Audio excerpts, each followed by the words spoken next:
देश की राजधानी दिल्ली के सबसे बड़े किले का नाम क्या है? आप कहोगे कि लाल किला, जहां से देश के प्रधानमंत्री आजादी के दिन तिरंगा फहराते हैं। लेकिन मैं कहता हूं कि नहीं, दिल्ली के सबसे बड़े किले का नाम तो किला मुअल्ला है। अब आप चौंकिए मत, आप सही भी हैं और मैं भी सही हूं। देखिए, लाल किला जो आप देखते हैं वो इससे कहीं बहुत बड़ी इमारत थी, लेकिन टाइम के साथ इसका एक बड़ा हिस्सा गायब हो गया। कब, कैसे, क्यों, ऐसे बहुत सारे सवाल आपके मन में उठेंगे। और साथ ही ये भी कि इस किले का इतना अजीब नाम किला मुअल्ला किसने दिया, क्यों दिया और क्या है इसकी पूरी कहानी। तो देखिए, करीब 350 सालों से खड़ी ये बेमिसाल इमारत अपने अंदर मुगल बादशाहों की शानो शौकत से लेकर उनकी जिल्लत भरी विदाई समाये हुए है। तो इसी लाल किले की दीवारों ने सुनी है वो साजिशें जो अंग्रेजों ने पहले मुगलों के लिए रची और उसके बाद आजाद हिंद फौज के लिए भी। समय को समेटे ये किला आज भी ऐसी कई कहानियां कहता है और इसी इतिहास को जानने के लिए हम आज आपको ले चलेंगे लाल किले की परछाइयों में छिपे सुनहरे और दर्दनाक अतीत की ओर, क्योंकि अपना इतिहास नहीं जानोगे तो खुद को कैसे पहचानोगे। अगर आप स्विगी से ऑर्डर करते हैं और आपको कैशबैक भी चाहिए और अच्छा खासा रिवॉर्ड्स भी चाहिए, तो आप इस क्रेडिट कार्ड पे अप्लाई कर सकते हैं, जो आपकी काफी सारी मदद करेगा। लिंक डिस्क्रिप्शन में है, चेकआउट करना मत भूलिएगा। मुगलों के लिए 17वीं सदी तक दिल्ली से ज्यादा महत्व आगरा और लाहौर का था। अकबर ने अपने काल में आगरा और लाहौर को अपनी राजधानी के तौर पर इस्तेमाल किया था। तो वहीं जहांगीर का भी पसंदीदा शहर लाहौर ही था, जहां उनको दफनाया भी गया। ये दोनों ही शहर अच्छे खासे अमीर हुआ करते थे, जो इन महान मुगल बादशाहों की छत्रछाया में फल फूल रहे थे।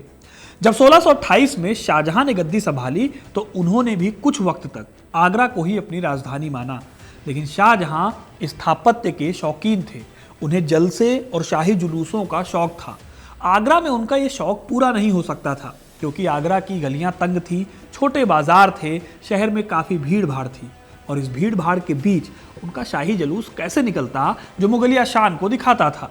इन सब वजहों से सोचा गया कि चलो राजधानी बदल दी जाए, एक नया शहर बसाया जाए जो बिल्कुल अलहदा हो, अलग हो। फिर इसके लिए जगह चुनी गई दिल्ली में। यमुना नदी के किनारे, कुतुब मीनार और सल्तनत काल के तमाम कस्बों और शहरों से कुछ दूरी पर दिल्ली को राजधानी बनाने का उनका जो डिसीजन था वो लॉजिकल तो था, लेकिन हिम्मत भरा भी था, क्योंकि दिल्ली हमेशा से खतरे के साए में रही थी। सल्तनत काल में दिल्ली के सुल्तानों की राजधानी रहा ये शहर तैमूर के हमले भी झेल चुका था। हालांकि इसी शहर में कई सूफी दरगाहें भी थी, इसीलिए शाहजहां ने सोच समझकर इसे राजधानी बनाने की सोची। शाहजहां के आदेश पर उस्ताद अहमद और उस्ताद हमीद नाम के 2 आर्किटेक्ट ने यमुना नदी के किनारे एक जगह चुनी और वहां एक शहर की नींव रखी गई। शाहजहां के नाम पर इस शहर का नाम दिया गया शाहजहानाबाद। इसके एक तरफ अरावली माउंटेन रेंज थी, तो दूसरी तरफ इसे यमुना नदी से सेफ्टी मिलनी थी। इसी राजधानी में फिर बनवाई गई पहली बिल्डिंग, जिसे किला शाहजहानाबाद या किला मुअल्ला कहा। इसका मतलब होता है महान किला। ये पहली बिल्डिंग ही आज के टाइम पर लाल किले के नाम से जानी जाती है।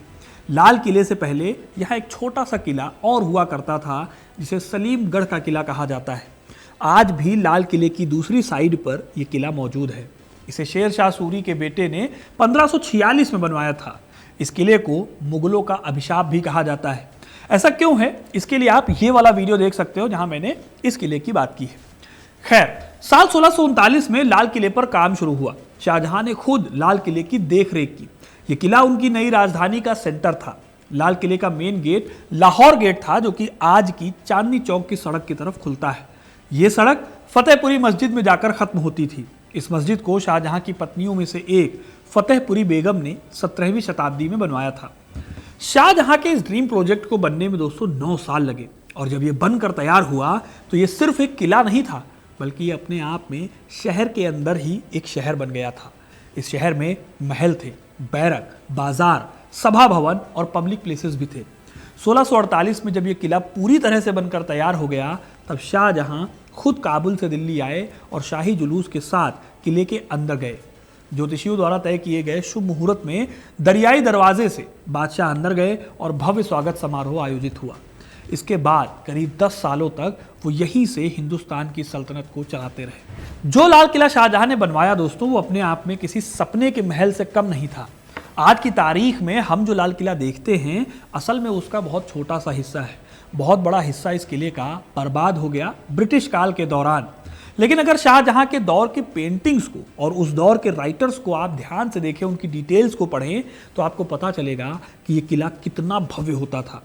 17वीं शताब्दी में दिल्ली में रहने वाले एक फ्रेंच डॉक्टर फ्रांसवा बर्नियर ने अपनी किताब Travels in the Mughal Empire में इसे ईस्ट के सबसे शानदार महलों में से एक बताया है। यही नहीं, उन्होंने इस किताब में डिटेल में इस किले के बड़े बड़े गार्डन्स, खुले खुले आंगन और बहुत ज़्यादा बिजी बाजारों का भी जिक्र किया है। बर्नियर बताते हैं कि लाल किले के बगीचे हर समय हरे भरे रहते थे, जहां हमेशा फूल खिलते थे। इस तरह ये फूल किले की लाल रंग की दीवारों के साथ मिलते थे और बहुत शानदार पिक्चर बनाते थे। लाल किले के बारे में शाहजहां के शासनकाल का लेखा जोखा रखने वाले मोहम्मद वारिस का भी जिक्र मिलता है। उन्होंने पातशाह नाम की अपनी किताब में लिखा है कि इस किले के 6 एंट्री गेट थे, 21 इसमें बुर्ज थे और किले के अंदर ही 2 बड़े बड़े बाजार लगते थे। इसमें से एक बाजार, जिसे छत्ता चौक कहा जाता है, उसे आप आज भी लाल किले में देख सकते हैं। वो बताते हैं कि इस किले में आईनाकारी और पित्रादूरा का बहुत अच्छा काम किया गया था। दोस्तों, पित्रादूरा एक ऐसी टेक्निक है जिसमें संगमरमर की अलग अलग लेयर्स में कई अलग अलग रंगीन पत्थरों को जड़ा जाता है, फिर चित्र और पैटर्न बनाए जाते हैं। ये मुगल काल की बहुत खास तकनीक थी और शाहजहां ने इसका अपनी बिल्डिंग्स में खूब इस्तेमाल किया था। इसे परचिनकारी या पच्चीकारी के नाम से भी जाना जाता है। तो इस तरह के कई पत्थर यहाँ लगाए गए थे जो आज की डेट में लाल किले में आपको बहुत कम देखने को मिलेंगे। यहाँ पर एक संगे निहाली नाम से एक पत्थर से सफ़ेद प्लास्टर भी किया गया था, जिसे गुजरात से यहाँ लाया गया था। किले के चारों तरफ खाई बनाई गई थी जिनमें रंग बिरंगी मछलियाँ छोड़ी जाती थी। खाई के किनारे खूबसूरत बाग बगीचे थे, मगर अंग्रेजों के शासन में इन्हें नष्ट कर दिया गया। अब देखने में यह किला किसी स्वर्ग से कम नहीं था, क्योंकि यहाँ पर बड़े बड़े मंडप थे, बहुत सारे रत्नों से पत्थरों से जड़े कमरे थे जिनकी मेहराबें सजाई गई थी और पूरे किले में कई अलग अलग तरह के फव्वारे थे। इसी किले के दीवाने खास में रखा हुआ था शाहजहां का सबसे खास सिंहासन, जिसे मयूर सिंहासन के नाम से जाना जाता है। माना जाता है कि यह सिंहासन दुनिया के सबसे महंगे सिंहासनों में से एक था। इसी में कोहिनूर हीरा भी जड़ा हुआ था।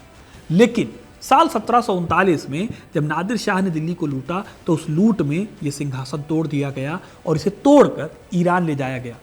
आज की तारीख में यह सिंहासन ईरान के सेंट्रल बैंक के नेशनल ट्रेजर में है।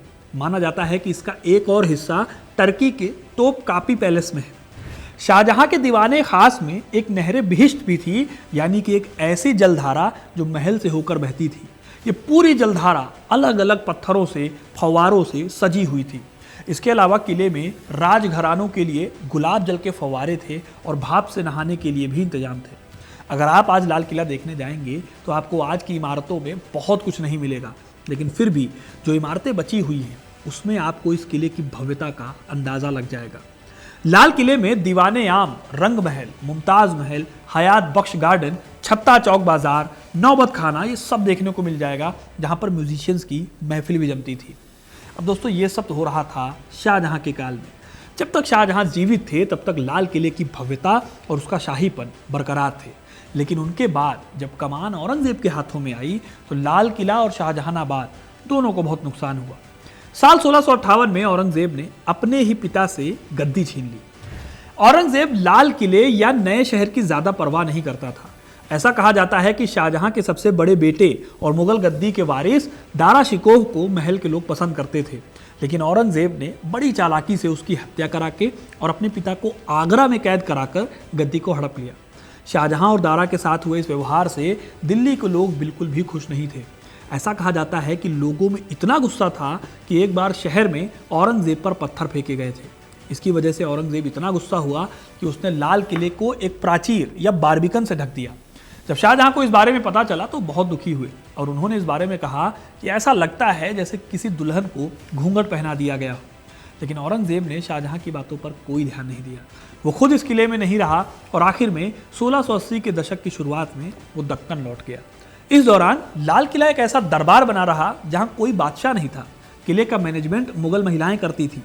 फिर औरंगजेब के बाद जैसे जैसे कमज़ोर मुगल बादशाह आते गए, लाल किले की विरासत बर्बाद होती चली गई। औरंगजेब की मौत हुई साल 1707 में और शाहजहानाबाद को सबसे बड़ा झटका लगा इसके कुछ ही सालों बाद, साल 1739 में। जब नादिर शाह ने शाह आलम के शासनकाल में दिल्ली पर हमला किया, नादिर शाह का हमला इतना भयानक था कि उसने दिल्ली से करीब 100 करोड़ रुपए लूटे। 100 करोड़ रुपए, सोचिए कि उस जमाने में ये लूट आज के 10,50,000 करोड़ रुपए के आसपास होती है। नादिर शाह की इसी लूट में मयूर सिंहासन, कीमती जेवरात और सबसे बड़ा कोहिनूर हीरा भी शामिल था। तैमूर लंग के बाद ये दिल्ली पर ऐसा हमला था जिसने दिल्ली को लगभग कंगाल कर दिया था। जो लाल किला कभी मुगलों की शान माना जाता था, उस लाल किले की शान शौकत मिट्टी में मिल गई थी, कमजोर मुगल बादशाहों की वजह से, ऑफ कोर्स। इसके बाद 18वीं सदी के मध्य से लेकर इसके अंत तक मराठों, सिखों, जाटों, गुज्जरों, रोहिल्लाओं और अफगानों ने लाल किले पर कई हमले किए। इन हमलों ने लाल किले की रंगत को बर्बाद करके रख दिया। 18वीं शताब्दी की शुरुआत तक मुगल नाम मात्र के हेड रह गए थे। साल 1752 तक इस किले पर दक्कन के क्षेत्र पर राज करने वाले मराठों ने कब्जा कर लिया था। हालत यह थी कि मुगल बादशाह मराठों की कठपुतली बनकर रह गए थे। यही नहीं, जब पानीपत की तीसरी जंग होने को थी तो उससे पहले अब्दाली दिल्ली पर हमला करने वाला था। इस हमले से दिल्ली को बचाने के लिए मराठों ने लाल किले के दीवाने खास की छत को चीर डाला और इसमें लगी चांदी को पिघला डाला। 1761 में जब दुर्रानी ने दिल्ली पर हमला किया और लाल किला पर कब्जा किया तो जल्दी ही मराठों ने उनकी जगह ले ली, जिन्होंने 1803 में एंग्लो मराठा युद्ध तक करीब 20 सालों तक लाल किले पर कंट्रोल रखा। साल 1788 में किले में एक भयानक घटना हुई जब रोहिल्लाओं का इस किले पर कब्जा हो गया। रोहिल्ला सरदार गुलाम कादिर ने मुगल बादशाह शाह आलम को गिरफ्तार किया, जेल में बंद कर दिया और उसकी आंखें फोड़ दी। फिर कई दिनों तक रोहिल्लाओं ने किले को लूटा, अंदर के लोगों की हत्या भी की।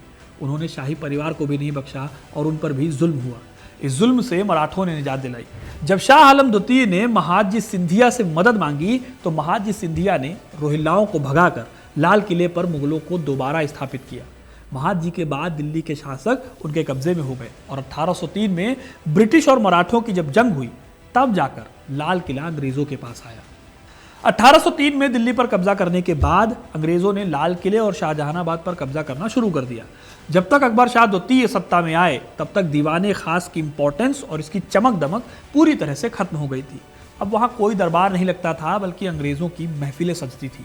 हालांकि आखिरी मुगल बादशाह बहादुर शाह जफर ने फिर से अपनी कोशिशों के चलते इस किले को अपने कब्जे में कर लिया था, लेकिन 1857 में ब्रिटिश ईस्ट इंडिया कंपनी के भारतीय सैनिक मेरठ से आए और उन्हें कंपनी के खिलाफ लड़ाई में लीडरशिप करने के लिए राजी कर लिया।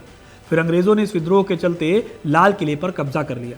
ये सितंबर का महीना था जब अंग्रेजों ने लाल किले के पास प्रवेश किया और अपनी तोपों से इन्होंने लाल किले की 2/3 से ज्यादा आलीशान इमारतों को तहस नहस कर दिया।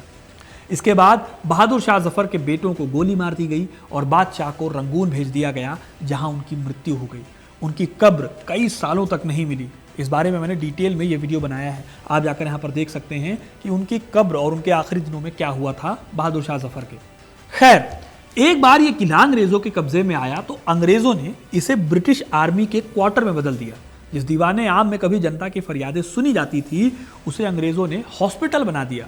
कई महलों को सरकारी अफसरों को दे दिया गया और इन महलों को सजाने वाले कीमती पत्थरों, जवाहरात और आर्टिफैक्ट्स को फिर से लूट लिया गया।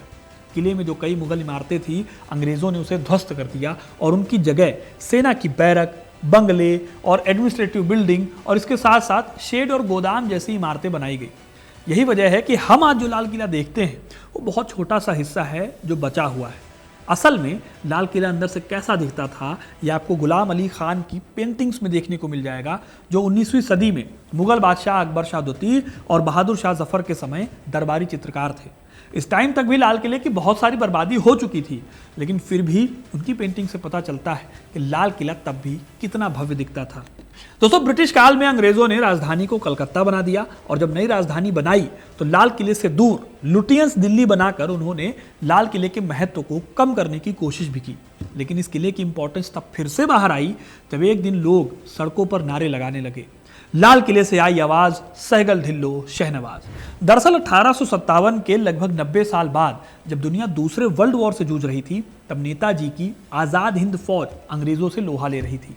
हालांकि द्वितीय विश्व युद्ध के बाद दिसंबर 1945 में आजाद हिंद फौज के 3 अधिकारियों को ब्रिटिश भारत के खिलाफ युद्ध छेड़ने के आरोप में लाल किले ले जाया गया। यहां उन पर पब्लिक में मुकदमा चलाया गया। लाल किले के अंदर मौजूद बावली को तब जेल में बदल दिया गया। जब वो लोग यहाँ पर बंदी बने रहे तो देश भर में उनकी रिहाई की मांग की गई। इस केस में पंडित नेहरू ने कई साल बाद फिर से वकालत शुरू की। फिर आखिरकार इस केस में तीनों आईएनए अधिकारियों को रिहा कर दिया गया। इसके बाद दोस्तों आपको पता ही है कि 1947 में हमारा देश आज़ाद हो गया और इतने रंग और इतनी घटनाओं के गवाह को ही चुना गया देश को संबोधित करने के लिए। और तब से लेकर आज तक लाल किले का ये महत्व बरकरार है। आज भी प्रधानमंत्री इसी जगह से भाषण देते हैं पूरे देश को 15 अगस्त के दिन। दोस्तों ये थी पूरी कहानी लाल किले की। अब आपको समझ आया होगा कि आखिर लाल किले की इतनी इंपॉर्टेंस क्यों है, क्योंकि इसने सदियों से हमारे देश को रिप्रेजेंट किया है सत्ता के ताकत के रूप में। अब आपको ये कहानी कैसी लगी कमेंट करके जरूर बताइएगा। वीडियो को लाइक और शेयर करना ना भूलें और ऐसे इंटरेस्टिंग कहानियों के लिए, इतिहास से जुड़े रहने के लिए हिस्ट्री कनेक्ट को सब्सक्राइब जरूर करें। धन्यवाद।